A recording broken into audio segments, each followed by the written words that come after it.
చేసుకోండి. ప్రతి బిడ్డ కూడా వెనకల చెవులు గ్రహించే మనస్సును అనుగ్రహింపచేయండి.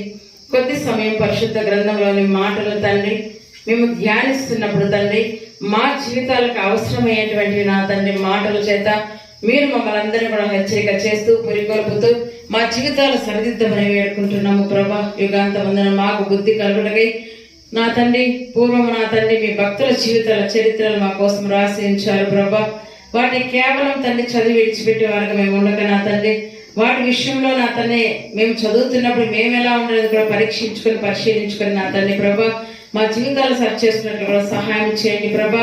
మరి వాక్యం చెప్పబోతున్న నన్ను కూడా మరుగుపరచండి. మీ పరిశుద్ధాత్మ యొక్క సహాయం చేత చక్కగా వాక్యం బోధించడం కూడా కృప చూపించండి.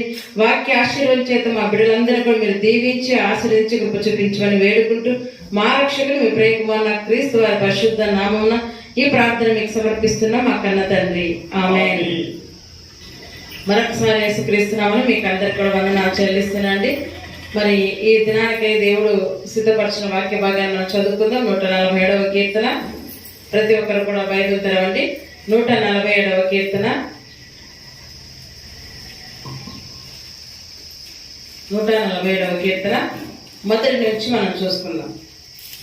యెహోవాను స్తుతించుడి, యెహోవాను స్తుతించుడి, యెహోవాను స్తుతించుడి. మన దేవునికి స్తోత్రగానము చేయట మంచిది.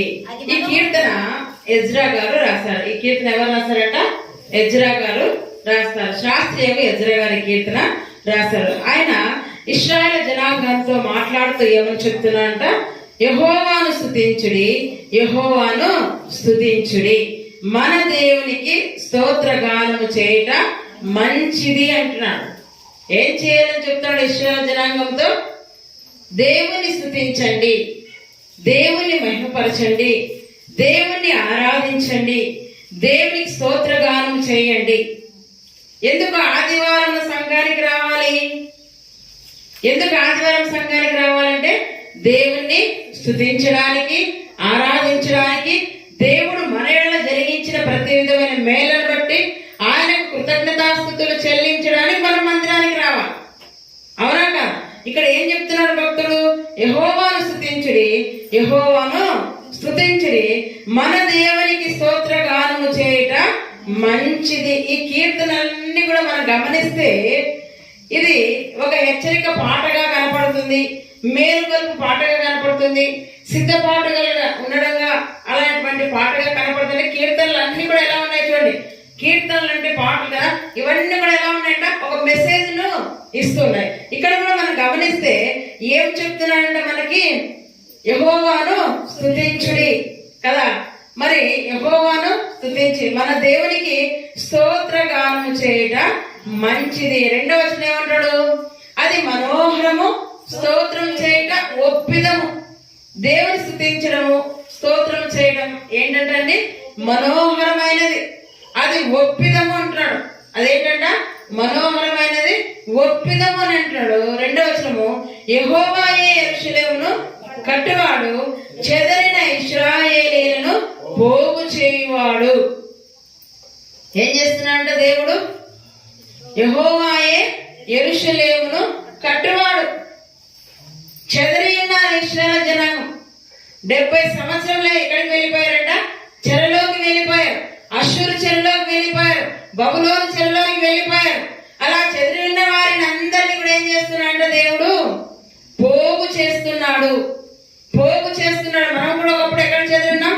లోకంలో చెదిరిపోయినటువంటి వారు, చీకటిలో సంచరించేటువంటి వారు, మన ఇష్టానుసారంగా మనం బ్రతికేటువంటి వారు. అయితే చెదిరి ఉన్న మనలందరినీ కూడా ఆయన ఏం చేశాడంట? ఒక్క చోటికి తన కుమారుడైన క్రీస్తు రక్తంతో మనల్ని కడిగి సంఘములో పోగు చేస్తూ ఉన్నాడు. ఆయన ఏం చేశాడు? మనందరినీ సంఘములో పోగు చేశాడు. అందుకే యెహోవాయే యెరూషలేమును కట్టువాడు. మన జీవితాలను కట్టింది ఎవరు? దేవుడే. మనల్ని కట్టింది ఎవరు? దేవుడే. మనం కట్టుకోలేము కదా, దేవుడే మనల్ని కట్టాలి. మన జీవితాలను కూడా దేవుడే కట్టాలి. అందుకే యెహోవాయే యెరూషలేమును కట్టువాడు, మరి చెదరిన ఇశ్రాయేలును పోగు చేయువాడు అని అంటారు. చూడండి, ఇశ్రాయేలు అంటే ఆత్మ సంబంధమైన ఇశ్రాయేలు. మనం ఎవరంటండి? మనం అందరం కూడా ఎవరి సంతానం? ఆ ఇశ్రాయేలు వచ్చేసి శరీర సంబంధమైన వారు కదా. అబ్రహాము గర్భాన ఇస్సాకు వచ్చాడు, ఇస్సాకు గర్భాన యాకోబు వచ్చాడు. యాకోబు గర్భంలో నుండి 12 గోత్రకర్తలు వచ్చిన వారే ఇశ్రాయేల్. అంటే యాకోబులో దేవుడు ఏం చేశాడ, ఇశ్రాయేల్ జనాంగాన్ని ఏర్పరచుకున్నాడు అనమాట. యాకోబులో ఇశ్రాయేల్ జనాంగాన్ని దేవుడు ఏర్పరచుకున్నాడు. వారందరూ కూడా శరీర సంబంధమైన ఇశ్రాయేల్ వారు ఉన్నారు. మరి మనం కూడా ఇశ్రాయేల్ ఉంటే ఏ విధంగా అంట, ఆత్మ సంబంధమైన వారిగా కదా. అబ్రహాం ఏమై ఉన్నాడు, విశ్వాసులకు తండ్రి అయి ఉన్నాడు. మనమందరం ఎవరు, విశ్వాసులం. మనమందరం ఎవరు అంట, అబ్రహాం ఏ విధంగా మరి చూడక దేవుని నమ్మాడో, అది అతనికి నీతిగా ఎంచబడిందో, అతని విశ్వాసులకు తండ్రిగా మార్చబడ్డాడో, మనము కూడా ప్రభుని చూడలేదు. మనము కూడా ప్రభుని చూడలేదు, చూడకుండా నమ్మం. ఇది ఎలా సాధ్యం, విశ్వాసం అనే. కనుక ఆత్మ సంబంధంగా మనం ఏమైనా ఇశ్రాయేలునే. అందుకే ఇక్కడ ఏం చెప్తున్నాడు చూడు, మనం గమనించినట్లయితే 147వ కీర్తన మనం గమనిస్తే 2వ వచనంలో ఇశ్రాయేలుని ఏం చేస్తున్నాడు, ఆయన పోగు చేస్తున్నాడంట. గుండె చెందిన వాడిని ఆయన బాగు చేయవాడు, వారి గాయములు ఆయన కట్టువాడు అంటాడు. చూడండి ఇక్కడ 148వ కీర్తన 6వ వచనం మనం గమనిస్తే 148వ కీర్తన 6వ వచనం చూడండి. ఆ ఇశ్రాయేలుని పోగు చేసి ఆయన ఏం చేస్తున్నట, ఆయన వాటిని నిత్య స్థాయులుగా స్థిరపరిచున్నాడు. ఆయన వాటికి కట్టడ నియమించను, ఏదియు కదా, ఏదియు దాన్ని అతిక్రమింపదు. ఇక్కడ మనం గమనించాలి. ఈయన చెబుతూ వస్తున్నప్పుడు పైన చూసినట్టు 3వ వచనంలో ఏమంటాడంట, సూర్యచంద్రులారా ఆయన స్తుతించుడి, కాంతిగా నక్షత్రులారా మీరందరూ ఆయన స్తుతించుడి, పరమాకాశంలారా ఆకాశం పైన జనములారా ఆయన స్తుతించుడి. యెహోవా ఆజ్ఞ ఇయ్యగా, అంటే స్తుతించండి, ఆకాశం స్తుతించు, సూర్యచంద్రులారా స్తుతించు, నక్షత్రాల స్తుతించండి చెబుతూ ఇవన్నీ కూడా ఏం చేస్తాడంట, దేవుని స్తుతిస్తుంటే ఆయన ఆజ్ఞ ఇచ్చాడంట. అవన్నీ చూడండి, యెహోవా ఆజ్ఞ ఇయ్యగా అవి పుట్టెను, అవి యెహోవా నామమును స్తుతించునుగాక. ఏం చేస్తున్నాయంటండి, సృష్టిలో ప్రతిదీ కూడా ఏం చేస్తున్నాయంట, ఆకాశము దేవుని స్తుతిస్తుంది, భూమి సూర్యచంద్ర నక్షత్రాలు కూడా మరి దేవుణ్ణి స్తుతిస్తున్నాయి, మృగములు పశువులు పక్షులు జలచరాలు అన్ని కూడా దేవుణ్ణి, మనుషులు కూడా ఏం చేయాలి, దేవుణ్ణి స్తుతించాలి. అందుకే మొదటి వచనం ఏం చేస్తున్నాం, యెహోవాను స్తుతించుడి, యెహోవాను స్తుతించుడి. మన దేవునికి ఏం చేయాలంట, స్తోత్ర గానము చేయట మంచిది. ఇవన్నీ స్తుతిస్తున్నాయంట. ఆజ్ఞ మనం గమనిస్తే ఆలోచన అంట, ఆయన వాటిని ఏం చేస్తున్నాడంట, నిత్య స్థాయిలుగా స్థిరపరిచి ఉన్నాడు. ఆయన వాటికి ఏం చేశాడంట, కట్టడ నియమించెను, ఏది కూడా దాన్ని అతిక్రమింపదు. సృష్టిని చేసినప్పుడు దేవుడు కట్టడలు నియమించేశాడు, భూమికి, ఆకాశానికి, సూర్యచంద్ర నక్షత్రాలకి, పశువులకు పక్షులకు. ఇప్పటి వరకు ఏదైనా దాన్ని అతిక్రమించాయా? భూమి ఏం చేస్తుందండి, తిరుగుతూనే ఉంది, సూర్యుడు వెలిగిస్తూనే ఉన్నాడు, పశువులు మన కోసం బలెత్తునే ఉన్నాయి. ఎక్కడైనా దేవుని ఆజ్ఞను అతిక్రమించాయా? ఏ రోజైనా సూర్యుడు ఆలస్యంగా వచ్చాడా? ఏ రోజైనా చంద్రుడు ఆలస్యంగా మునిగాడు కదా, వచ్చాడా మనం గమనిస్తే. అంటే ఈ సృష్టిలో ఏది కూడా దేవుని ఆజ్ఞను అతిక్రమించలేదు, మనుషులు మాత్రమే దేవుని ఆజ్ఞను అతిక్రమిస్తున్నారు. ఏ విధంగా అంటే ఆదివారం ఏమనుకున్నాం మనం, ఆదివారము ప్రభు దినం, అది దేవుని స్తుతించే దినం, దేవుని ఆరాధించే దినం, దేవుని కొనియాడే దినం కదా. అయితే ఆ దినాన్ని కూడా మనుషులు ఏం చేస్తున్నారు, దొంగిలించేస్తున్నారు. మరి ఈరోజు చాలా మంది కదా ఫంక్షన్కి వెళ్ళిపోయారు, పెళ్లిళ్ళంటూ, పేరెంటాలంటూ, గృహ ప్రవేశాలంటూ, రకరకాల ఫంక్షన్. అంటే దేవుని కంటే ఏది ఎక్కువైపోయింది వారికి, లోకమే, ఫంక్షన్లే, తిండే కార్యక్రమాలు ఎక్కువైపోయాయి. నిజంగా మనం గమనిస్తే సూర్యుడు గాని, చంద్రుడు గాని, నక్షత్రం గాని, జంతువులు గాని, పశువులు గాని, పక్షులు గాని, భూమి గాని ఏది కూడా దేవుని ఆజ్ఞ అతిక్రమించలేదు. మనిషి మాత్రమే దేవుని ఆజ్ఞను అతిక్రమిస్తున్నాడు. ఈ రోజు ఆదివారము దేవుని ఆరాధించే దినము, దేవుని స్తుతించే దినము కనుక మేము దేవుని మందిరానికి వెళ్ళాలి అని మనిషి అనుకోకుండా ఏం చేస్తున్నాడంట, మనిషి ఏం చేస్తున్నాడు? దేవుని స్తుతించకుండా లోకానుసారంగా లోకస్తులో కలిసిపోతున్నట్టుగా మనం చూస్తున్నాం. అయితే ఇక్కడ మనం గమనించాలి, ఎజ్రా గారు చెప్తున్నారు కదా, ఇశ్రాయేల్ జనులందరికీ ఆయన ఈ కీర్తన రాస్తున్నాడు. ఏంటంట? యెహోవా యెరూషలేమును కట్టువాడు, చెదిరిన ఇశ్రాయేలు పోగు చేయువాడు, గుండె చెదిరిన వారిని ఆయన బాగు చేయువాడు. ఈ రోజు కూడా ఇక్కడ సంఘంలో ఎంతో మంది గుండె చెదిరిన వారిగా ఉన్నారు, కోల్పోయిన వారిగా ఉన్నారు, కన్నీటితో భారభరితమైన మనస్సు కలిగిన వారిగా ఉన్నారు, చెప్పుకోలేని బాధతో ప్రతి మనిషి కూడా ఉన్నారు. అయితే అలాంటి వారిని అందరినీ కూడా ఆయన ఏం చేస్తున్నారంట? బాగు చేయువాడు. విశ్వాసులను మాత్రమేనా? అందరినీ కదా, నమ్ముకున్న వారిని, నమ్ముకొనిన వారిని అందరికీ ఏకరీతిగా దేవుడు ఏం చేస్తున్నాడంట? తన ప్రేమను కనపరుస్తున్నాడు, తన ప్రేమను కనపరుస్తున్నాడు. అందుకే ఇక్కడ మనం గమనిస్తే గుండె చెదిరిన వారిని తీరులు ఏం చేస్తున్నాయన? బాగు చేయువాడు. దేవుని స్తుతించడం అంటే అర్థం ఏంటి? దేవుని మాట వినడం. అందుకే ఇక్కడ ఆలోచన ఏం చూపించాను? 48 చెప్తున్న ఆలోచనలో ఏమీ కూడా దేవుని మాటను అతిక్రమించలేదు. ఏమేమని మనం చూసుకున్నామంట? దూతలు గాని, సూర్యచంద్ర నక్షత్రాలు గాని కదా, ఆకాశములు గాని, జలములు గాని ఏమైనా సరే దేవుని మాటను అతిక్రమించలేదండి. మనిషి మాత్రమే దేవుని మాటను అతిక్రమిస్తున్నాడు. దేవుని స్తుతించడం అంటే అర్థం ఏంటి? దేవుని మాట వినడం. వింటున్నానా? ప్రభు దినం, ఆదివారము దేవుని దినం. ఇశ్రాయేలుకి ఏ దినం అంట? విశ్రాంతి దినం కదా. వారికి ఏ దినము? విశ్రాంతి దినం. అంటే ఏ దినం మీరు గమనిస్తే చూడండి, మీరు ఏ రోజు సోమవారం నుంచి మొదలు పెట్టుకుని 7వ దినం ఏది? ఆదివారం. ఆదివారం మొదలు పెట్టుకుని 7వ దినం ఏది? శనివారం. అంటే మొత్తానికి 6 రోజులు పని చేసుకోవాలి, 6 రోజులు కష్టపడాలి, 6 రోజులు నీ కుటుంబం కోసం, జీవనోపాధి కోసం నువ్వు శ్రమపడాలి. అయితే 7వ రోజు మాత్రం ఎంత మాత్రం ఆలస్యం చేయక, ఎంత మాత్రం నిర్లక్ష్యం చేయక ఏం చేయాలంటే అది దేవునికి ఇవ్వాలి. అది దేవుని సమయం. విశ్రాంతి దినం విషయంలో అలక్ష్యంగా ఎవరు కూడా ఉండకూడదు, నిర్లక్ష్యంగా మీరు ఉండకూడదని దేవుడు హెచ్చరిక చేస్తున్నాడు. ఇక్కడ మనం గమనిస్తే చూడండి, ఇక్కడ ఏం చేస్తున్నాడంట?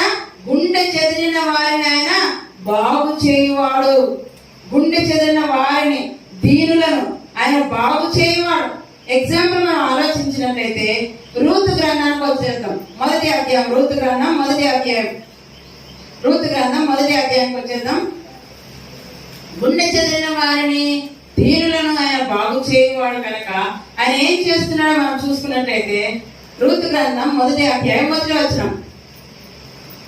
రూతు గ్రంథం 1వ అధ్యాయం 1వ వచనం. న్యాయాధిపతులు ఏలిన దినముల యందు దేశంలో కరువు కలుగగా యూదా బెత్లెహేము నుండి ఒక మనుష్యుడు తన భార్య, తన 2 కుమారులను వెంట పెట్టుకుని మోయాబు దేశమున కాపురం ఉండుటకు వెళ్ళెను. ఇక్కడ ఒక ఫ్యామిలీ ఎక్కడికి వెళ్ళిందంట? ఒక ఫ్యామిలీ బెత్లెహేము నుండి మోయాబుకు వెళ్ళింది. బెత్లెహేము అనగా అర్థం ఏంటంట? రొట్టెల ఇల్లు. బెత్లెహేము అనగా రొట్టెల ఇల్లు. కానీ ఆ రొట్టెల ఇల్లు అని పేరు కలిగిన బెత్లెహేములో ఏమొచ్చింది? కరువు వచ్చింది. బెత్లెహేములో కరువు వస్తే ఒక కుటుంబానికి కరువు వస్తుందా? మొత్తం ఊర్లో ఉన్న అన్ని కుటుంబాలు కరువు వస్తుందా? అన్ని కుటుంబాలే. కానీ అన్ని కుటుంబాలు మోయాబు దేశానికి వెళ్ళట్టుగా లేదు. ఒక కుటుంబం మాత్రమే. ఆ కుటుంబం ఎవరు? ఎలీమెలెకు కుటుంబం మాత్రమే. ఎలీమెలెకు, నయోమి వారి 2 కుమారులు, వారు మాత్రమే మరి మోయాబు వెళ్ళినట్టుగా మనం చూస్తున్నాం. అయితే వెళ్ళేటప్పుడు చక్కగా వారు వెళ్ళారండి. మరి ఇక్కడ మనం గమనిస్తే 2వ చూసినట్లయితే ఒక మనుష్యుడు తన భార్య, తన 2 కుమారులను వెంట పెట్టుకుని మోయాబు దేశంలో కాపురం వెళ్ళాను. ఆ మనుషుని పేరు ఎలీమెలెకు, అతని భార్య పేరు నయోమి. అతని 2 కుమారుల పేర్లు మహ్లోను, కిల్యోను. వారు యూదా బెత్లెహేము వారైన ఎఫ్రాతీయులు. వారు మోయాబు దేశంలోకి వెళ్ళి అక్కడ కాపురం ఉండి కరువు వచ్చిందని వారు ఏం చేశారంట? ఉన్న కొంత సొమ్ము తీసుకొని ఎక్కడికి వెళ్ళిపోయారు? మోయాబు దేశానికి వెళ్ళారు. ఎవరెవరు వెళ్ళారండి? ఎలీమెలెకు, నయోమి, అతని 2 బిడ్డలు కదా వెళ్ళారు. వెళ్ళిన తర్వాత ఆ దేశంలో వారికి ఏమైనా సంతోషం ఉందా? మీరు గమనించాలి. వెళ్ళేటప్పుడేమో నలుగురు సంతోషంగా ఆనందంగా ఇక్కడ కరువు వచ్చింది, ఆ దేశాన్ని దేవుడు ఆశీర్వదించాడు, మోయాబు దేశంలో సమృద్ధిగా ఉంది, అక్కడికి వెళ్ళిపోదాం, అక్కడ బ్రతుకుందాం, ఏదో ఒక పని చేసుకుందాం కదా, మన కష్టం తీరిపోతుంది, మన కన్నీరు తీరుతుంది, మన సమస్య తీరుతుంది, మన ఆకలి దప్పులు తీరుతాయి అనుకుని ఏం చేశారంటే వీళ్ళు దూర దేశానికి వెళ్ళారు. అయితే అక్కడికి వెళ్ళిన తర్వాత వీళ్ళ పరిస్థితి పూర్తిగా ఏమైపోయింది, తారుమారైపోయింది. అక్కడికి వెళ్ళిన తర్వాత నయం ఏం చేస్తుందంట, తన భర్తను కోల్పోయింది. అక్కడికి వెళ్ళిన తర్వాత కొద్ది కాలానికి ఏమైపోయాడు, నయం భర్త చనిపోయాడు. మీరు గమనించాలి, కుటుంబ యజమాని చనిపోతే ఆ కుటుంబం యొక్క పరిస్థితి ఎంత ధైర్యంగా ఎంత ధీరంగా ఉంటుందో అది వర్ణనాతీతం, అది ఊహించలేనిది, అది ఆలోచించలేనిది. అవునా కదా? కుటుంబ యజమాని అన్నప్పుడు అందరూ పరామర్శిస్తారు, అందరూ మాట్లాడతారు, అందరూ అన్నిటికీ ఆహ్వానిస్తారు. ఎప్పుడైతే ఆ కుటుంబ పెద్ద యజమాని చనిపోయాడో ఎవ్వరు కూడా వారిని మాట్లాడలేరు. అవునా? ఎవరైనా సహాయం చేస్తారా, మాట్లాడతారా? నా అనుకున్న దగ్గరున్న వారు ఎవరు కూడా ఆదరించారు, పరామర్శించారు, సహాయం చేయాలంటే వారు నిస్సహాయ స్థితిలో ఉన్నారు, గుండె చెదిరిన వారిగా ఉన్నారు, కుటుంబ యజమానిని పోగొట్టుకొని దిగ్గుతోచిన స్థితిలో ఉన్నారు. అలాంటి స్థితిలో ఉన్న వారిని మనుషులు ఎవ్వరు కూడా బాగు చేయలేదండి, మనుషులు ఎవరు కూడా ధైర్యపరచలేదు, ఆదరించలేదు. కానీ దేవుడు మాత్రం ఏం చేస్తాడ, 140 కీర్తన ఏంటంట, గుండె చెదిరిన వారిని ఆయన బాగు చేయువాడు. దేవుడు మాత్రమే బాగు చేయగలడు, దేవుడు మాత్రమే ఆదరించగలడు, దేవుడు మాత్రమే చేయగలడు, ధైర్యపరచగలడు, నేనున్నాను నీకని అభయం ఇవ్వగలడు. అయితే ఇక్కడ మనం గమనిస్తే ఆ మోయాబు వెళ్ళిన తర్వాత కొద్ది కాలానికి నయం ఏం చేస్తుందంట, భర్తను పోగొట్టుకుంది. తర్వాత మరికొంత కాలానికి 2 కుమారులు కూడా చనిపోయారు. పోయేటప్పుడు ఎంతో సంతోషంగా ఉంది కుటుంబం కదా, కుటుంబం అంతా కలిసి మెలిసి ఐక్యంగా వెళ్ళారు. కానీ ఇప్పుడు ఏమైపోయారంట, 3 విధవరాలుగా మిగిలిపోయారు, నిస్సహాయ స్థితిలో ఉన్నారు. ఆ కుటుంబానికి ఆదరించేవాడు అంటూ ఎవరు కూడా లేరండి, ఎవరు లేరు, చేతిని అందించేవారు ఎవరు లేరు. వృద్ధాప్యంలో ఉంది నయోమి, ఏ పని చేయలేని స్థితి, కుటుంబాన్ని పోషించలేని స్థితి. అలాంటి స్థితిలో దేవుడు బోయాజు అనే వ్యక్తి ద్వారా ఏం చేశారంటే వారికి ఆదరణ ఇచ్చాడు. బోయాజు అనే వ్యక్తి ద్వారా ఏం ఇచ్చాడు, ఆ కుటుంబానికి ఆదరణ ఇచ్చాడండి. అంత గొప్ప దేవుడు. మరి అలాంటి దేవుని ఎడల మనుషులు ఎందుకు మనం నిర్లక్ష్యంగా ఉంటున్నాం, దేవుని ధ్యానాన్ని ఎందుకు దొంగిలిస్తున్నాం, నిర్లక్ష్యంగా ఆయన సన్నిధిని కనపడుతున్నాం?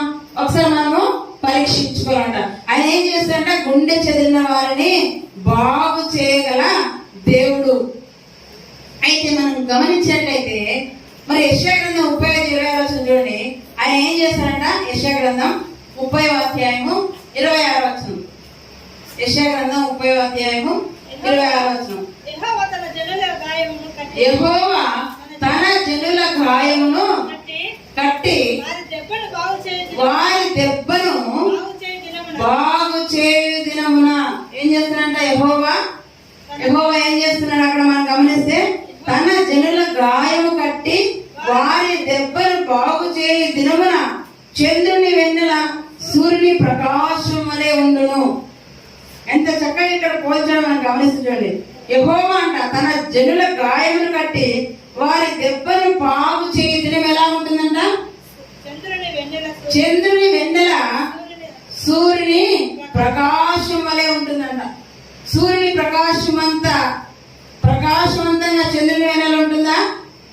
పోలి చంద్రుడు స్వయంగా ప్రకాశించగలడా? లేడు. మరి ఎందుకు ఇలా పోల్చాడు కదా? మనం 15 రోజులు ఏముంటుందండి, చీకటి, 15 రోజులు వెన్నెల. అయితే దీన్ని ఏమంటే శుక్లపక్షము కృష్ణపక్షం అని అంటారు తెలుగులో. ఏమంటారు? శుక్లపక్షం అంటే నిండు వెన్నెల, అంటే 15 రోజులు వెన్నెలని శుక్లపక్షం. పక్షం అంటే 15 రోజులని అర్థం. శుక్లం అంటే కళ్ళకి అప్పుడప్పుడు శుక్లాలు వచ్చాయి అంటుంటారు కదా కదా ఆ శుక్లాలు వచ్చిన ఏమన్నా చీకటే ఉంటుంది కదా, మీరు గమనించాలి. అది మనం గమనిస్తే, అయితే శుక్లపక్షం అంటే నిండు వెన్నెల, కృష్ణపక్షం అంటే కటికి చీకటి. 15 రోజులు ఏముంటది, 15 రోజులే కదా చంద్రుడు ప్రకాశిస్తున్నాడు.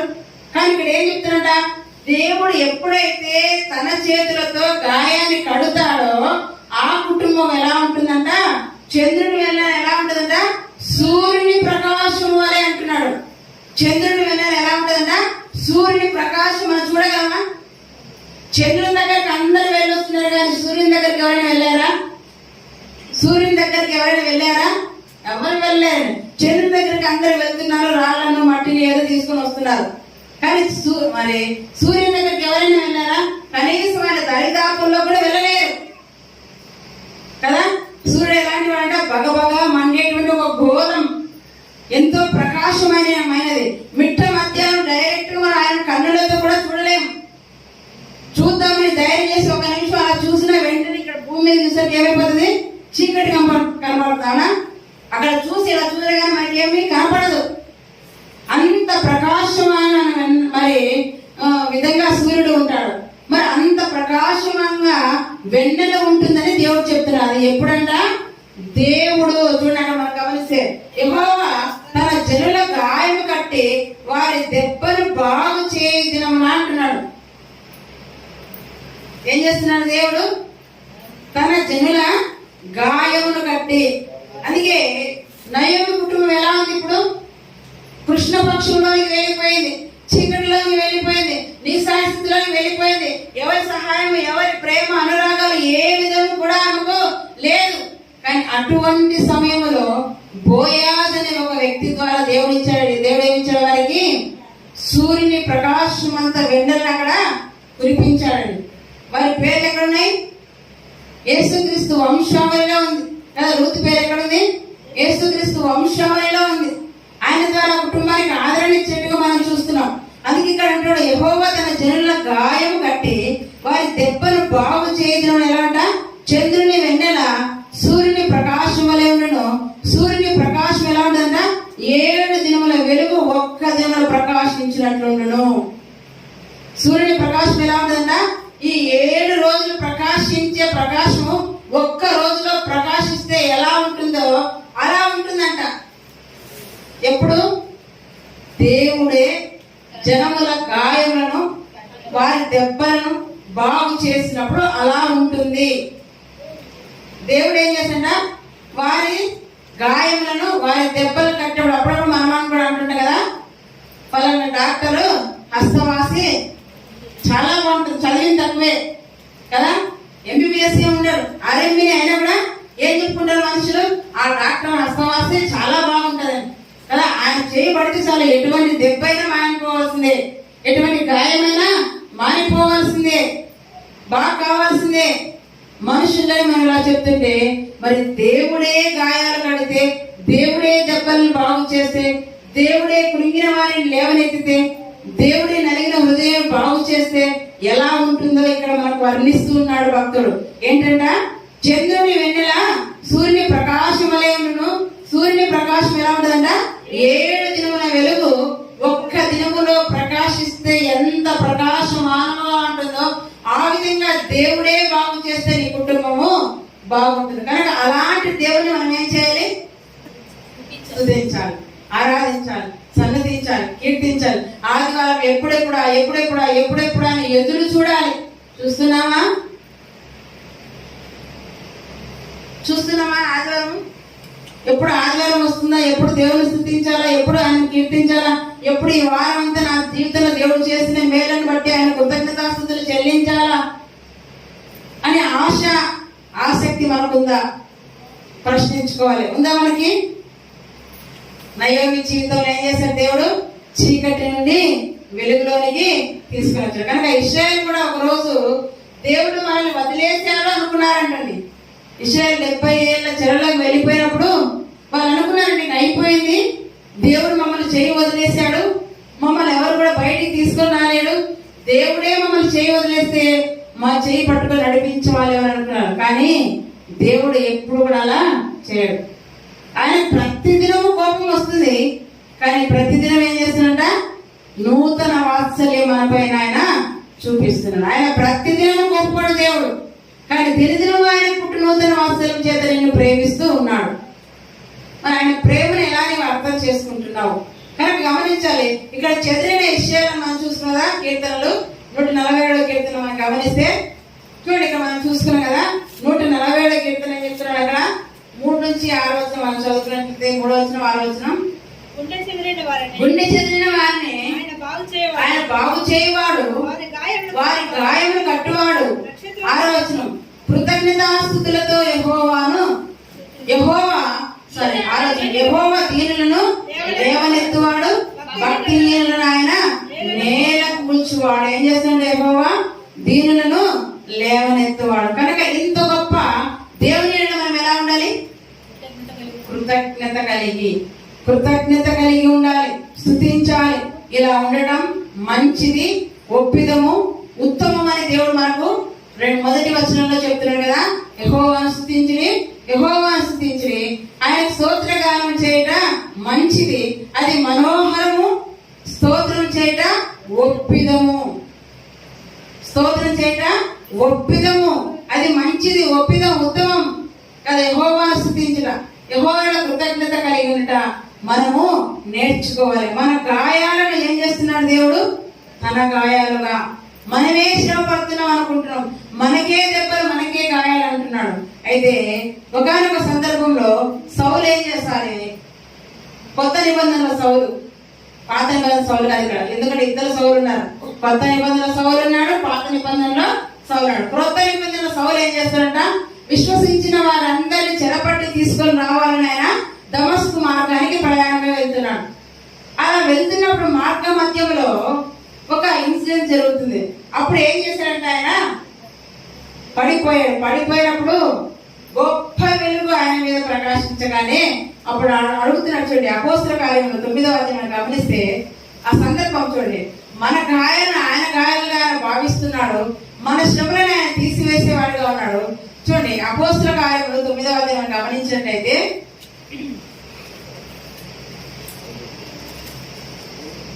9వ అధ్యాయం 5వ వచనం. ప్రభువా నీవెవడని అతడు అడగగా ఆయన నీవు హింసించుతున్న ఆ మార్గంలో ఆయన పడిపోయినప్పుడు ఆ వెలుగును చూచి అడుగుతున్నాడు సౌలు. ఏమని అడుగుతాడంట? ప్రభువా నీవెవడు అంటే ఏమంటున్నాడు? నేను లోకాలను కలగజేసిన దేవుణ్ణి నేను చెప్పడం లేదు. ఏమని చెప్తున్నా? నీవు హింసించుతున్న యేసుని హింసించడం కనబడుతున్నాడా యేసు? మరి ఎందుకు ఆ మాట చెప్తున్నాడు ఆయన? తన బిడ్డని హింసిస్తే తనను హింసించినట్టుగా అక్కడ ఆ భావంతో ఆయన చెబుతున్నాడు. ఇక్కడ సౌలు ఎందుకు వెళ్తున్నాడు? విశ్వాసులైన వారిని చెరపట్టుకొని తీసుకొని రావాలి, క్రైస్తవులైన వారిని చెరపట్టుకొని తీసుకొని రావాలని ఆయన వెళ్తున్నాడు. ఆ మార్గంలో జరిగిన సందర్భం ఇది. అయితే అక్కడ ఏమన్నా చూడండి, ప్రభువా నీవెవడని అతడు అడగగా ఆయన నీవు హింసించుచున్నా యేసును. అందుకే మన గాయాలను తన గాయాలుగా ఆయన చూస్తున్నాడు, మన బాధ తన బాధగా. అందుకే మన యావత్ బాధల దేవుడు ఎలా ఉన్నాడ? బాధ నందు దేవుడుగా ఉన్నాడు. మన యావత్ బాధల దేవుడు ఎలా ఉన్నాడు? బాధ నందు దేవుడుగా ఉన్నాడు. అందుకే ఇక్కడ అంటాడు కదా సౌలు దేవుడంట, నీవు హింసించుచున్న యేసును అని ఇక్కడ దేవుడు సెలవిస్తున్నాడు. సౌలు విషయంలో ఏం చేస్తాడ? నన్ను ఎందుకు సౌలా హింసిస్తున్నావు అంటున్నాడు. సౌలు అంటున్నాడు, ప్రభా నిన్నెప్పుడు నేను హింసించాను అంటే అప్పుడు చెప్తున్నారా, నా బిడ్డలు హింసిస్తే నన్ను హింసించినట్లే, నా బిడ్డలకు గాయం చేస్తే నన్ను గాయపరిచినట్లే, నా బిడ్డల మాటలంటే నన్ను అన్నట్లే అన్నట్టుగా దేవుడు అక్కడ చెబుతూ ఉన్నాడు. అందుకే అంటాడు కదా, మన గాయాలను తన గాయాలను ఎంచుకున్నవాడు దేవుడు. అందుకే 147 కీర్తన చూడండి 8వ వచనము చదువుతున్నాం. 147 కీర్తన కీర్తన 147 8వ వచనం. 8 16 నుంచి 18 అక్కడ కూడా చదవండి.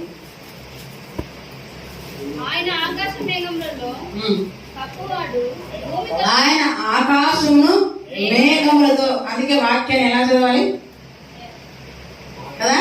వాక్యం చదివేటప్పుడు స్పష్టత ఉండాలి, ఆగి నిదానంగా పదానికి గ్యాప్ ఉండాలి. కలిపి చదివితే అర్థం వేరైపోతుంది కదా. అందుకే వాక్యం పక్కన గ్యాప్ ఉంటుంది, మనకు చదవాలి. ఏమన్నా ఆయన ఆకాశమును మేఘములతో కప్పువాడు, భూమి కొరకు వర్షము సిద్ధపరచువాడు. ఇంకా ఏం చేస్తున్నాడంటే దేవుడు తన బిడ్డలు ఏం చేస్తున్నాడు? మొదటి ఏం చేస్తున్నాడు? ఆయన పోగు చేయవాడుగా మనకు కనపడుతున్నాడు కదా. గాయములు కట్టువాడుగా కనపడుతున్నాడు, చెదిరిన వారిని అందరినీ కూడా బాగు చేయవాడుగా కనపడుతున్నాడు. ఇక్కడ ఏంటంట, ఆయన ఆకాశమును మేఘములతో కప్పువాడు. ఆయన ఆకాశమును దేనితో కప్పుతున్నాడు? మేఘములతో కప్పువాడు. భూమి కొరకు ఆయన వర్షమును సిద్ధపరచువాడు. అలాగే 16 చూసుకున్నట్లయితే, గొర్రెపచ్చు అంటే హిమము కురిపించువాడు ఆయనే, బూడిద వంటి మంచు కలలు చల్లువాడు ఆయనే, ముక్క ముక్కలుగా వడగలను విసురువాడు ఆయనే. ఆయన పుట్టించి చలికి ఎవరు నిలవగలరు? ఆయన ఆజ్ఞయగా అవన్నీ కరిగిపోవును. ఆయన తన గాలి విసిరజేయగా నీళ్లు ప్రవహించును. ఇక్కడ దేవుడు వర్షం ఇవ్వడంలో కూడా ఏం చేస్తున్నాడంట? తన ప్రేమను మనం చూపిస్తున్నాడు. వర్షం అంటే మనకు పెద్ద విలువ లేదు కదా, కానీ వర్షం అనేది చాలా అవసరం మనిషి. వర్షం కురిపించడం ఎంత కష్టమో కదా. దుబాయ్ ప్రాంతాల్లో వర్షము కురవడం కష్టమే, అవునా కదా. మరి ఏం చేస్తున్నారు? ఆర్టిఫిషియల్ ఏం చేస్తారు? అక్కడ వెళ్ళి ఏంటి అదేదో కెమికల్ చల్లగానే కొద్దిపాటి వర్షం జల్లుగా కురిసినట్టుగా ఉంటది. వర్షం లేకపోతే భూమి మీద మనుషుల మనగడ అస్సలు ఉండదు. వర్షం వల్ల పశువులకి, పక్షులకి, జలచరాలకి, వృక్షాలకి, మనుషులకి అందరికీ అవసరం వర్షం. ఆ వర్షము కురిపిస్తూ కూడా ఏం చేస్తున్నాడు? దేవుడు తన ప్రేమను మనకు కనపరుస్తున్నాడు. అందుకే ఇక్కడ ఏం చేస్తున్నాడు? 5వ వచనంలో ఆయన ఆకాశం ఏం చేస్తున్నాడ? మేఘములతో కప్పువాడు. ఇంకేంటి? భూమి కొరకు వర్షము సిద్ధపరచువాడు. అందుకే మత్తయి సువార్త 5వ అధ్యాయంలో కూడా చూడండి, వర్షం కూడా ఆయన ఎవరికి కురిపిస్తున్నాడంట? మత్తయి సువార్త 5వ అధ్యాయం 45వ వచనం చూసుకున్నట్లయితే, 5వ అధ్యాయము, ఆయన చెడ్డవారి మీదను మంచి వారి మీదను తన సూర్యుని ఉదయింపచేసి నీతిమంతుల మీదను అనీతిమంతుల మీదను వర్షము కురిపించుతున్నాడు. అంటే ఆయన అందరి ఎడల ఏం చేస్తున్నాడ? ఒకే విధంగా ప్రేమను కనపరుస్తున్నాడు. మంచి వారికి ఎక్కువగా, చెడ్డ వారికి తక్కువగా చూపిస్తున్నాడా? అలా ఆయన ఎప్పుడు కూడా చూపించాడు. ఆయన భేదములు చూపించాడు. అందరి ఎడల తన ప్రేమను సమానంగా చూపిస్తున్నాడు. ఈ వర్షము కూడా, వెలుగును కూడా ఏం చేస్తున్నాడంట? అందరికీ సమానంగా వర్షాన్ని అనుగ్రహింపచేస్తూ ఉన్నాడు. వర్షమునైనా, హిమమునైనా, మంచునైనా, చలినైనా అన్నిటిని కూడా కలగజేయవాడు ఆయనే. ఆయనలో మనం ఎలా ఉన్నట్ట? కృతజ్ఞత కలిగి ఉండాలి. అలాంటి ఆయన మనం ఏం చేయాలి? స్తుతించాలి, ఆరాధించాలి, కీర్తించాలి, స్తోత్రగానము చేయాలి. ఇవన్నీ చేయడము మనోహరము, ఒప్పిదము. ఇవన్నీ చేయడం అంట మనోహరము, ఒప్పిదము. ఇక్కడ ఏం చేస్తున్నాడు దేవుడు? ఆయన ఏం చేస్తున్నాడంట? నీతిమంతుల మీదను అనీతిమంతుల మీదను వర్షమును కురిపిస్తున్నాడు. ఇంకా అపోస్తుల కార్యం చూడండి, వర్షం వల్ల ప్రయోజనం ఏంటి అక్కడ చెప్తున్నాడు. అపోస్తుల కార్యములు 14వ అధ్యాయము 17వ వచనం. అపోస్తుల కార్యములు 14వ అధ్యాయం 17వ వచనం. ఆయనను ఆయన ఆకాశం నుండి మీకు వర్షమును ఫలవంతములైన ఋతువులను దయచేయచ్చు, ఆహారం అనుగ్రహించు, ఉల్లాసంతో మీ హృదయములను నింపుచు, మేలు చేయటి చేత తన్ను గురించి సాక్ష్యం లేకుండా చేయలేదని బిగ్గరగా చెప్పాడు. ఏం చేస్తున్నాడు ఆయన? అయినను ఆకాశముని మీకేమిస్తున్నాడు? అయినను మనం చెడ్డవారైనప్పటికీ, దుర్మార్గులమైనప్పటికీ, దుష్టులమైనప్పటికీ, అన్యాయస్తులమైనప్పటికీ, దూరస్తులమైనప్పటికీ తను ఏం చేస్తున్నాడంట? ఆకాశముని ఏం చేస్తున్నాడంట? వర్షమును. ఆకాశమును ఆయన ఏం కురిపిస్తున్నాడంట? వర్షమును. అయినను ఆయన ఆకాశం నుండి మీకు వర్షమును, ఇంకేమంట? ఫలవంతములైన ఋతువులను దయచేయచ్చు, ఆహారాన్ని ఆయన అనుగ్రహించుచు, ఉల్లాసముతో మీ హృదయాలను కదా నింపుచున్నాడు. ఉల్లాసముతో. మనిషి హృదయం ఎప్పుడు ఉల్లాసముగా ఉంటుందండి? మంచి ఆహారం భుజించినప్పుడు, అవునా కదా. తనకి ఇష్టమైన ఆహారాన్ని భుజించినప్పుడే వారి మనసు ఎలా ఉంటది? ఉల్లాసంతో నింపబడతారు. ఇష్టమైన ఆహారం రావాలంటే ఏం కావాలి? వర్షం. చక్కగా భూమి ఫలించాలి కదా. ఆ ఫలించడం ద్వారానే మనిషికి అవసరమైన ఆహారాన్ని దేవుడు అనుగ్రహిస్తున్నాడు. కనుక గమనించాలి, ఇక్కడ ఏం చేస్తున్నాడు? అయినను ఆయన ఆకాశం ఏమిస్తుందంటే మీకు వర్షమును కదా. వర్షం అంటే జలం ఏంటి? మనిషికి జలము మనిషికి జీవనాధారం. ఈ జీవనాధారమైన జలమును జీవాధిపతి అయిన దేవుడు నీకు అనుగ్రహిస్తుంటే ఆ జీవాధిపతిని ఏం చేయాలి? స్తుతించాలి. మన పాయింట్ అక్కడికే వచ్చేది.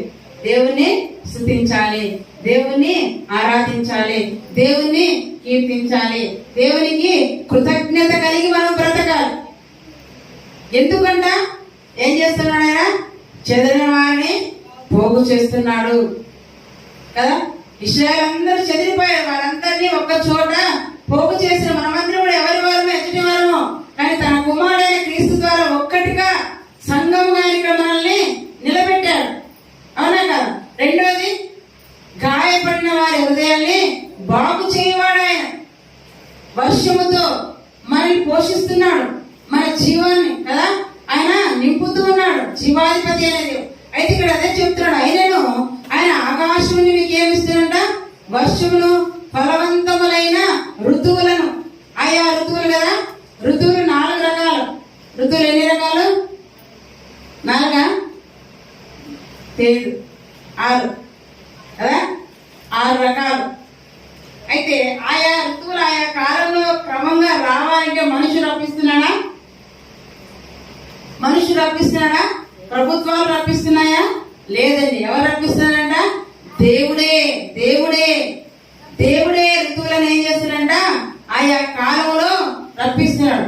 ఎప్పుడు ఎండాకాలం ఉందనుకోండి, మనిషి తట్టుకోగలడా? ఎప్పుడు వర్షాకాలం ఉందని మనిషి తట్టుకోగలడా? ఎప్పుడు చలికాలం ఉందనుకోండి, ఎప్పుడు గాలికాలం ఉందనుకోండి కదా, ఇలా కాలాలన్నీ ఉన్నాయనుకోండి, ఒకే కాలం అంతా ఉంది, సంవత్సరం మొత్తం మనిషి ఉండగలడా? ఓర్చుగలడా? కొద్దిపాటి వర్షానికి ఏం వర్షమో అనేస్తాం. కొంచెం ఎండ రానియకూడదు కదా.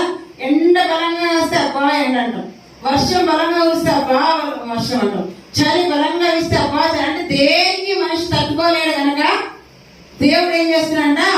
ఆయా సమయాల కంటే ప్రతి జీవి మనుగడ కొనసాగాలంటే ఏం కావాలి? ఋతువులు కావాలి.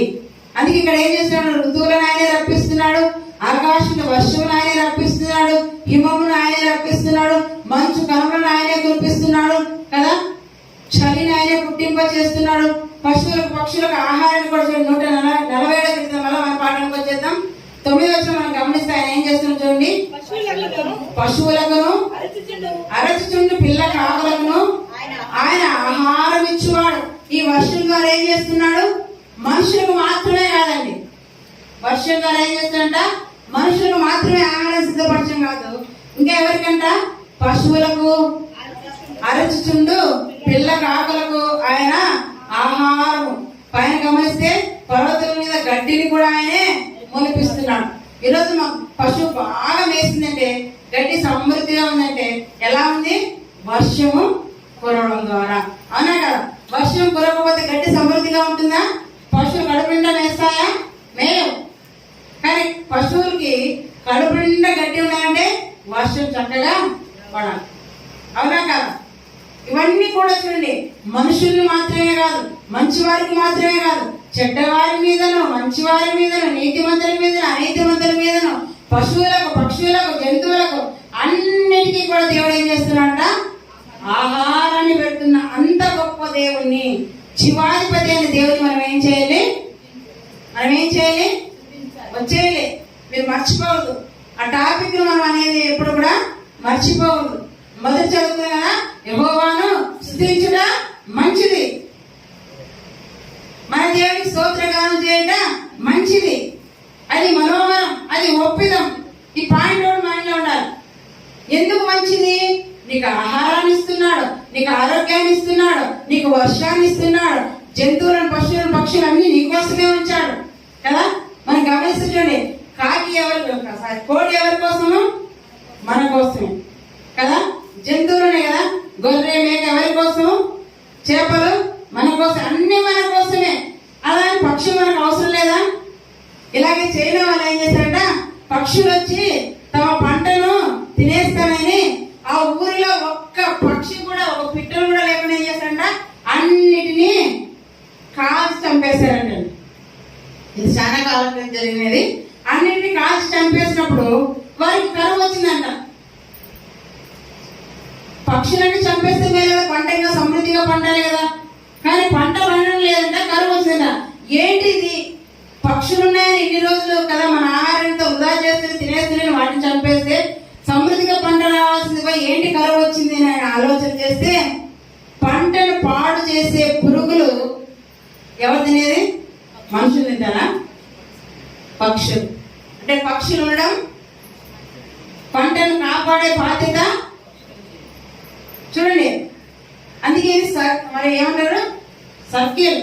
మనిషి, జంతువు, పక్షి అన్ని కూడా కలిసి మనుగడను కొనసాగించాలి. ఏది లేకున్నా కష్టమే. ఇది ఆలోచించి చైనా ప్రభుత్వం ఏం చేసిందంట, మళ్ళా రష్యా దేశం నుంచి కొన్ని లక్షల పక్షులు ఇక్కడికి దిగుమతి చేస్తున్నట్ట. అయ్యయ్యో, పక్షులు పంటను నాశనం చేస్తున్నాయని వాటిని చంపాము, ఇప్పుడు ఆ పక్షులు లేకపోవడం ద్వారా మేము ఎంత కరువులో ఉన్నామనే సంగతి తెలుసుకుని చేశారంట, మళ్ళా పక్షుల్ని దిగుమతి చేస్తున్నారంట వేరే దేశాల నుంచి. ఎందుకు? ఆ పక్షులు చిన్న చిన్న పురుగులను, కీటకాలను తినేసే పంట ఎంతో చక్కగా పండేది. ఆ సత్యాన్ని తెలుసుకున్న వాళ్ళు ఏం చేశారంట, దిగుమతి చేస్తారు. అందుకే ఇక్కడ ఏం చేస్తారంట, పశువులకును అరచుచుండు పిల్ల కాకులకును ఆయన ఏం చేస్తున్నాడంట, ఆహారం ఇచ్చేవాడు. అందరికీ ఆహారం ఇచ్చేవాడు ఏమంటాం? అన్నదాత కదా. రైతుని ఏమంటున్నాం మనం? అన్నదాత. ఎందుకు? రైతు ఏమంట, రాజు అంటాం. రైతే రాజు, ప్రధాని కాదు మనం. ఎందుకంటే రైతు లేకపోతే మమ్ము లేదు మనకు కదా, అన్నం మనకు లేదు. రైతు కష్టపడి నేలను దున్ని మరి పంటను పండిస్తున్నాడు కనుక రైతే రాజు, రైతే అన్నదాత అంటాం. కాదు, రైతు దున్నినా, రైతు ఇత్తనం వేసినా అది పండాలి అంటే జీవాధిపతి వర్షం కురిపించాలి. మెయిన్ ఆయన లేకపోతే మనం లేము. ఆయన రాజు కదా, ఆయనే అందరికీ ఆహారాన్ని సిద్ధపరుస్తున్నాడు. అలాంటి దేవుని మనం ఏం చేయాలంట, ఆరాధించాలి, స్తుతించాలి, సన్నతించాలి, కీర్తించాలి, కృతజ్ఞతలు చెల్లించాలి. అంత గొప్ప దేవుని ఎలా ఉండాలంట, కృతజ్ఞత కలిగి మనము బ్రతకాలి. అవేమి చూడు మనం గమనిస్తే మనం 48 ఏం చేసుకున్నాంట, వీటన్నిటిని నిత్యస్థాయిలో స్థిరపరిచినాడు ఆయన, వాటికి కట్ట నియమించను, ఏది కూడా దాన్ని అతిక్రమించలేదు. కానీ మనిషి మాత్రం ఏం చేస్తున్నాడు, దేవుని ఆజ్ఞను అతిక్రమిస్తున్నాడు. ఆదివారమున మందిరానికి వెళ్లకుండా దేవుని ఆజ్ఞ ఏం చేస్తున్నాడ, అతిక్రమిస్తున్నాడు. ఆదివారం పరిశుద్ధ దినం, అది దేవుని దినం. ఎంత సమయమైనా ఎంత పని ఉన్నా కదా, ఖచ్చితంగా ఆదివారం ఎక్కడికి వెళ్ళాలి, మందిరానికి వెళ్ళాలి. మందిరంలో దేవుణ్ణి స్తుతించే వారిగా, ఆరాధించే వారిగా మనము ఉండాలి. అలా ఉండటము మనోహరము, అది ఒప్పిదము. మరి ఆ దినాన్ని కూడా మనుషులు ఏం చేస్తున్నారంట, దొంగిలించేస్తున్నారు, ఆజ్ఞను అతిక్రమించేస్తున్నారు కదా. నిర్గమకాండలో మనం గమనిస్తే వారికి ఇశ్రాయేలు దేవుడు ఆజ్ఞ ఇచ్చాడు, విశ్రాంతి దినాన్ని ఏం చేయాలంట, పరిశుద్ధంగా ఆచరించాలి. విశ్రాంతి దినాన్ని ఏ పని కూడా నీవు చేయకూడదు. ద్వితీయోపదేశం 5వ అధ్యాయం అదే మాటను మళ్ళా సెలవిస్తుంటాడు. ద్వితీయోపదేశం 5వ అధ్యాయం మనం గమనిస్తే అదే మాటను మనిషికి దేవుడు మళ్ళా ద్వితీయ అంటే తిరిగి రెండోసారి మళ్ళా అంత ఆయన చెబుతున్నాడు, రెండోసారి మళ్ళా రాస్తున్నాడు, పదే మాటను రాస్తున్నాడు. విశ్రాంతి దినాన్ని ఎలా చేయాలంటే మనము ఇక్కడ 5వ అధ్యాయం మనం గమనిస్తే 3వ నుంచి మనం ఆలోచన చూసుకుందాం. దాసుల గృహమైన ఐగుప్తు దేశంలో నిన్ను రప్పించిన నీ దేవుడైన యెహోవాని నేను తప్ప వేరొక దేవుడు నీకు ఉండకూడదు. పైన ఆకాశం ఉందే కానీ, క్రింద భూమి ఉందే కానీ, భూమి క్రింద నీళ్ళైందే కానీ ఉండి దేని పోలికైన విగ్రహం చేసుకునకూడదు, వాటికి నమస్కరింపకూడదు, వాటిని పూజింపకూడదు అని చెబుతూ అలాగే చదువుకుంటూ వస్తే ఇక్కడ అంటాడు 12వ వచనంలో, నీ దేవుడైన యెహోవా నీకు ఆజ్ఞాపించినట్లు విశ్రాంతి దినమును ఎలా ఆచరించాలంట, పరిశుద్ధంగా. విశ్రాంతి దినాన్ని ఎలా ఆచరించాలి, అది ఇశ్రాయేలు కదండి, మాకు కాదు కదా అని మీరు అనుకుంటారేమో కదా. అది ఇశ్రాయేలు కదా, మాకు కాదు కదా అనుకుంటారేమో. మరి క్రైస్తవులకు మనకేంటి, ఆదివారం నేను ఇదాకే చెప్పాను, వారికి విశ్రాంతి. వారంలో 7వ రోజు వారికి ఏం పడింది, శనివారం, దాని విశ్రాంతి. మన సోమవారం నుంచి లెక్కేసుకుంటే మనకేంటి, ఆదివారం, అది దేవుని దినం. క్రైస్తవులకు దేవుని దినం, అలా క్రీస్తు పునరుత్థాన దినం. ఇంకా కొన్ని దేశాల్లో శుక్రవారాన్ని కదా, నువ్వు ఆ రోజు నుంచి లెక్కేస్తున్నావు, మొత్తానికైతే 7వ రోజు ఏదో ఒక రోజు వస్తుందా లేదా, ఆ రోజు నువ్వేం చేయాలి, దేవుణ్ణి స్తుతించాలి. అందుకే అక్కడ ఏం చెప్తున్నాడు, నీ దేవుడైన యెహోవా నీకు ఆజ్ఞాపించినట్లు విశ్రాంతి దినం ఏం చేయాలంట, పరిశుద్ధంగా ఆచరించుకో. 6 దినములు ఏం చేయాలంట, కష్టపడి నీ పని అంతయు కూడా చేయవలను. 6 దినాలు కష్టపడి నీ పని అంతయు కూడా చేయవలను. 7వ దినమున నీ దేవుడైన యెహోవాకు విశ్రాంతి దినం. దానిలో నీవైనను, నీ కుమారుడైనను, నీ కుమార్తె అయినను, నీ దాసుడైనను, నీ దాసి అయినను, నీ ఎద్దైనను, నీ గాడిదైనను, నీ పశువుల్లో ఏదైనను, నీ ఇళ్ళనున్న పరదేశీయులను ఏ పని కూడా. మరి ఇక్కడ ఎవరెవరు వచ్చారు, బిడ్డలు వస్తే తల్లులు రాలేదు, తల్లులు వస్తే కుమారులు రాలేదు కదా, ఇద్దరు భర్త వస్తే భార్య రాలేదు, భార్య వస్తే భర్త రాలేదు. కానీ అక్కడ ఏం చెప్తున్నాడు దేవుడు, ఎద్దుని విడిచిపెట్టలేదు, ఇంకా గాడిని విడిచిపెట్టలేదు, పరదేశం విడిచిపెట్టలేదు, నీంట్లో పనివాడని ఎవరైనా సరే అందరు కూడా ఏం చేయాలంట, విశ్రాంతిని పరిశుద్ధంగా ఆచరించాలి. కానీ మన ఇంట్లో మనం ఒక్కొక్కరిగా వచ్చి దేవుణ్ణి ఆరాధిస్తున్నామేమో, ఆలోచన చేద్దాం కదా. పని ఇంటికాడ పని అంటున్నామేమో. పని కంటే ప్రభువే ముఖ్యం.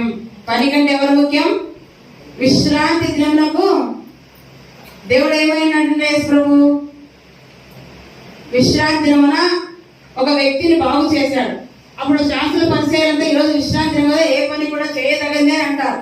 అప్పుడు ఆయన ఏమంటా, విశ్రాంతి దినానికి నేను ప్రభువు అయినాను, ఆ దినానికి నేను ప్రభువు అయినాను. అలాంటి ప్రభువు అయిన యేసయ్య కూడా ఏం చేశాడు, లూకాసు వార్త చూడండి 4వ అధ్యాయము. ఆయన ఏం చేస్తున్నాడు, విశ్రాంతి దినానికి ప్రభువు అయిన యేసయ్యనే ఆయన ఏం చేస్తున్నాడు చూడండి. 4వ అధ్యాయము లూకాసు వార్త 16వ వచనం, 4వ అధ్యాయం 16వ వచనం. తర్వాత ఆయన తాను పెరిగిన నజరేతునకు వచ్చెను, తన వాడుక చొప్పున విశ్రాంతి దినము సమాజ మందిరంలోకి వెళ్లి చదువుటకై నిలుచుండగా ఏం చేస్తున్నట, తన వాడుక అనే కాట ఏం చేయాలి, లైన్ తీసుకుని తన వాడుక. వాడుక అంటే అలవాటుగా చేసే పని, అప్పుడప్పుడు చేస్తాను వాడుక అనరండి. అప్పుడప్పుడు సంఘానికి వస్తే అది వాడుక అనరు, అప్పుడప్పుడు సంఘానికి వస్తే అది వాడుక అనరు. అలవాటుగా వచ్చేదాన్ని వాడుక అంటారు కదా, ప్రతి వారం మిస్ కాకుండా వస్తారు దాన్ని వాడుక అంటారు. ఇక్కడ ఏం చేస్తున్నారు ప్రభు యేసుక్రీస్తు వారు, విశ్రాంతి దినానికి ప్రభు అయినప్పటికీ కూడా ఆయన శరీరం ముందు ఉన్నప్పుడు ఆ దినములు ఆయన ఏం చేశాడంట, ఆయన తాను పెరిగిన నజరేతునకు వచ్చెను, తన వాడుక చొప్పున ఏం చేస్తున్నాడు, ఆయన విశ్రాంతి దినమున ఎక్కడికి వెళ్ళాడంట, సమాజ మందిరానికి. ఎక్కడికి వెళ్ళాడు ఆయన, నేనే ప్రభువును కదా విశ్రాంతి దినానికి, నేనే పోకుంటే ఏమీ అనుకోలేదు. ఎందుకంటే ఆయన మనకి ఏమైనాడు యేసు ప్రభువు, మాదిరి. 1 పేతురు 2వ అధ్యాయం కనపడుతుంది 20వ వచనం. మాదిరి ఏంటంటే అన్నిటిలో కూడా ఏం చూపించాలి, ఆయన మాదిరి కనపరుస్తున్నాడు. అంటే సంఘానికి వెళ్ళడంలో కూడా ఏం చేస్తున్నాడు, ఆయన వాడుకను చేసుకున్నాడు. మరి మీరు వాడుక చేసుకున్నారా, మీరు వాడుక చేసుకున్నారా? ప్రతి ఆదివారం నూతన సంవత్సరంలో అందరం కూడా కొన్ని తీర్మానాలు చేసుకుంటాం. అయితే 2024లో కొన్ని తీర్మానాలు చేసుకోవాలి కదా.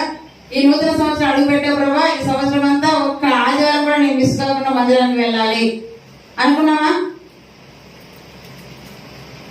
అనుకుంటున్నావా? గమనిద్దామండి. ఆయనే మనకు మాదిరైంది, మార్గమైంది. నేను ఇలా చేశాను, మీరు అలా చేయండి అని చెబుతుంటే మనం ఎందుకు దేవుని విషయంలో నిర్లక్ష్య వైఖరితున్నాం? ఆయన సృష్టించినవి ఆకాశము గాని, పరమాకాశము గాని, సూర్యుడు గాని, చంద్రుడు గాని, జలములు గాని, భూమి గాని ఏది కూడా ఆయన మాటను అతిక్రమించలేదే. మరి మనుషులు ఎందుకు దేవుని మాటను అతిక్రమిస్తున్నారు? మనుషులు ఎందుకు దేవుని ఆజ్ఞను తిరస్కరిస్తున్నారు? దేవుని స్తుతించడం లేదు. ఈరోజు ఆదివారం దేవుని మందిరానికి వెళ్ళాలి, దేవుని స్తుతించాలి, ఆరాధించాలి. ఇది మనోహరమైనది, ఒప్పిదమని దేవుడు అన్నాడు కదా. ఆయనే ప్రభు అయినప్పటికీ కూడా ఆయన తన వాడకు చొప్పున ప్రతి విశ్రాంతి దినమున మందిరంలో గడిపాడు కదా. ఆయన కంటే గొప్పవారమా? ఆయన కంటే బిజీ పనులు మనం ఉన్నామా? ఎన్ని పనులున్నా ఏం చేయాలంట, పనులు పక్కన పెట్టి ప్రభు మందిరానికి రావాలి. పని ఉందని ఎప్పుడు కూడా సాగు చెప్పకూడదు. పని ఉందని పని ఏం చేయొచ్చు, ఇప్పుడు కాకుండా ఇంకో గంటకైనా చేసుకోవచ్చు, లేదా రేపైనా కూడా చేసుకోవచ్చు, మన పనులు ఎప్పుడైనా చేసుకోవచ్చు. కానీ ప్రభు పనిని మాత్రం నిర్లక్ష్యము చేయకూడదు. అందుకే ఇక్కడ మనకి ఏం చెప్తున్నట్టు, ఇప్పుడు 147 కీర్తన 13 వచనం వచ్చినట్టు చూడండి, అలా నువ్వు వాడక చేసుకుని మందిరానికి వెళ్ళి దేవుని స్థుతించి ఆరాధించగలిగితే 13 వచనం చెప్తున్నాడు, ఆయన నీ గుమ్మముల గడియలు బలపరిచి ఉన్నాడు, నీ మధ్యను నీ పిల్లలను ఆశీర్వదించి ఉన్నాడు. నీ మధ్యన ఏం చేస్తాడంటే నీ పిల్లలను. అందుకే యేసు ప్రభు వారు నిలబడి బోధిస్తున్నప్పుడు సమాజం మధ్యలో ఒక స్త్రీ లేచి ఏమందంట, సమాజం మధ్యలో ఒక స్త్రీ లేచి ఏమందంట, నిన్ను కైన గర్భము నీవు కుడిచిన స్తన్యములు ఎంత ధన్యములైనవి అని పొగిడిందని. అలా నీ బిడ్డలను పొగడాలి అంటే, అలా నీ బిడ్డలు ఆశీర్వదింపబడాలంటే నువ్వేం చేసుకోవాలి, వాడుక చేసుకోవాలి. ఏంటి, ఆదివారం దేవుని దినం, ఆయన మందిరానికి వెళ్ళాలి, ఆయన స్తుతించాలి, ఆరాధించాలి, ఆయన చేసిన మేళలను బట్టి ఆయన కృతజ్ఞతాస్తుతులు చెల్లించాలి. ఇది నువ్వు వాడుక చేసుకుంటే నీ భర్త, నీ పిల్లలు, నీ భార్య అందరూ కూడా వస్తారు. వారు ఏం చేస్తారంట, అక్కడే చెప్పాడు 13 ఏమంట, ఆయన నీ గుమ్మముల గడియలు బలపరిచి ఉన్నాడు, నీ మధ్యన ఏం చేస్తానన్నాడు దేవుడు, నీ పిల్లలు నేను ఆశీర్వదిస్తాను. దేవుడు నిజంగా మన పిల్లల్ని ఆశీర్వదించాలంటే మనం ఏం చేయాలి, దేవుడు మన పిల్లల్ని ఆశీర్వదించాలనే కోరుతామా కోరమా? ఎవరికి ఇష్టం లేనట్టుంది. మీరు కష్టపడేది దేనికోసం, మీ బిడ్డలు బాగుండాలని కదా, మీ బిడ్డలు చక్కగా దేవుని దయలో వర్తిల్లాలి, ఆశీర్వదింపబడాలి. అలా అంటే మీరు సంపాదిస్తే ఆయన దీవింపబడరు, మీరు సంపాదిస్తే ఆశీర్వదింపబడరు. మీరు చేయాల్సింది ప్రభు సన్నిధిలో ఆయనను ఆరాధించడము, ఆయన చెప్పిన ఆజ్ఞలు చక్కగా మనము పాటించడము, మానక మందిరానికి వెళ్ళాలి, మానక ప్రభువుని స్తుతించాలి. అలా చేసినప్పుడు దేవుడు అంట నీ మధ్యన నీ పిల్లల్ని ఏం చేస్తానన్నాడు దేవుడు, ఆశీర్వదిస్తాను. ఆశీర్వాదం కావాలా, శాపం కావాలో నిర్ణయం మీరే తీసుకోవాలంట. అందుకే ఏమంట, మన పిల్లల్ని దేవుడు ఆశీర్వదించి ఉన్నాడు అంటాడు కదా, నీ మధ్య నీ పిల్లల్ని ఆశీర్వదించి ఉన్నాడు అని అంటాడు.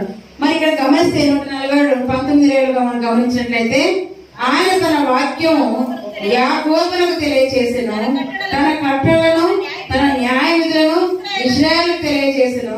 ఏ జనులకు ఆయన ఇలా చేసి ఉండలేదు, ఆయన న్యాయ విధులు వారికి తెలియగే ఉన్నవి. యెహోవాను అది ఇవన్నీ కూడా నెరవేరాలంటే చివరికి ఆయన మనకు ఒకటి చెప్పాడు, ఏంటంట, ఆయన తన వాక్యము యాకోబునకు తెలియజేసిన. యాకోబు అంటే ఇశ్రాయేలు 12 గోత్రాల వారిని ఒక్కరిలో చూపిస్తున్నాడు అంతే.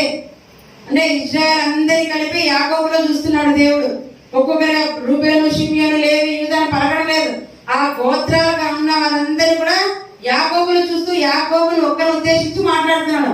అందుకే ఆయన ఏం చేస్తున్నట్ట, ఆయన తన వాక్యము యాకోబులకు తెలియజేసెను, తన కట్టలను తన న్యాయ విధులను ఇశ్రాయేలుకు తెలియజేసెను. ఏ జనులకు ఆయన ఇలాగూ అది ఏంటంటే, ఇప్పుడు మనం పైనుంచి ఎన్నో చదువుకున్నాం కదా, చెదిరిన వారిని పోగు చేయవాడు, గుండె చెదిరిన వారిని బాగు చేయవాడు, మరి ఆహారం ఇచ్చి సమృద్ధిగా పోషించాలన్నా, మన బిడ్డలను ఆశీర్వదించాలన్నా, సమస్తము చక్కగా సమకూడి తిరగాలన్నా వాక్యమే ప్రామాణికం. వాక్యము ఆజ్ఞలు కట్టడలు లోకంలో ఎక్కడ మీకు వినపడవు, కేవలం ఎక్కడ వినపడతాయి, మందిరంలో. అందుకే మందిరానికి రావాలి. ఎందుకు రావాలి మందిరానికి? వాక్యము ద్వారా పైన చెప్పబడిన మేలన్నీ కూడా దేవుడు మీకు అనుగ్రహించుగాక. పైన చెప్పబడిన మేలన్నీ కూడా దేవుడు మీకు అనుగ్రహించాలంటే నువ్వు ఎక్కడికి రావాలి, మందిరానికి రావాలి. మందిరంలో దేవుని మాటలు వినపడతాయి, మందిరంలో ఆయన ఆజ్ఞలు కట్టడలు మీకు తెలియచేయబడతాయి. కనుక మందిరానికి వచ్చి ప్రభుని ఏం చేయాలి, మనము స్తుతించాలి. యెహోవాను చివరిగా అదే కూడా చెప్పాడు చూడండి, యెహోవాను స్తుతించుడి, యెహోవాను కనపరచుడి, యెహోవాను కీర్తించుడి కదా. ఇక్కడ మొదటి వచనం కూడా అదే ఉంది, యెహోవాను స్తుతించుడి, మన దేవునికి స్తోత్ర గానము చేయుట మంచిది, అది మనోహరము, స్తోత్రము చేయుట ఒప్పిదము. మరి చేద్దామా వద్దా? ఖచ్చితంగా మనము చేయాలి. నీ బిడ్డలు ఆశీర్వదింపబడాలన్నా, నీ కుటుంబం వర్ధిల్ల చేయాలన్నా, నీ గుండె చెదిరిన నిన్ను బాగు చేయాలన్నా నువ్వేం చేయాలి? ఆయన వాక్యాన్ని వినాలి. ఆయన ఆజ్ఞలు కట్టల విధుల ప్రకారం నువ్వు చేసినప్పుడు కదా ఆయన ఎడల తన ప్రేమను వెళ్ళని పరిచయం. అలానే దేవుడు అన్యాయస్తులకు అనీతిమంతులు కదా చేయడం లేదంటే అందరికి కూడా చేస్తారు. కానీ నీతిమంతులకు ఆయన మాట వినే వారికి ఇంకెక్కువగా ఆయన ఆశీర్వదిస్తాడు. అందరికీ ఇస్తున్నాడు, అయితే అందరికంటే ఎక్కువగా ఆయన మాట వినేవారికి ఆయన అనుగ్రహిస్తాడు. కనుక ఆయన మాట వినేవారిగా ఉంటారో లేదనే నిర్ణయము మీకే దేవుడు వదిలేస్తాడు. కనుక ఈ కీర్తన ప్రకారంగా మనం కూడా ఏం చేయాలంట?